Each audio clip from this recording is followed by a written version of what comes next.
গরমি যখন ছুটল না আর পাখার হাওয়ার শরবতে, ঠান্ডা হতে দৌড়ে এলুম শিলং নামক পর্বতে। মেঘ বিছানো শৈলমালা, গহন ছায়া অরণ্যে, ক্লান্ত জনে ডাক দিয়ে কয়, কোলে আমার শরণ্যে। বিশ্বকবি রবীন্দ্রনাথ ঠাকুর দ্বারা রচিত শিলংয়ের চিঠি কবিতার অংশ। আজ আমি এমন এক জায়গাতে নিয়ে যাব যেখানে আছে বাঙালিদের নস্টালজিয়া, আর সেটা হলো রবীন্দ্রনাথ ট্যাগর হাউস, শিলং।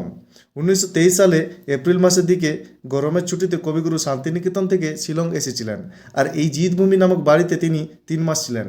এখানে যেটা লেখা আছে সেটা থেকে বুঝলাম কবিগুরু দেরাদুন যাওয়ার কথা ছিল, কিন্তু কোনো কারণবশত তিনি শিলং এসেছিলেন।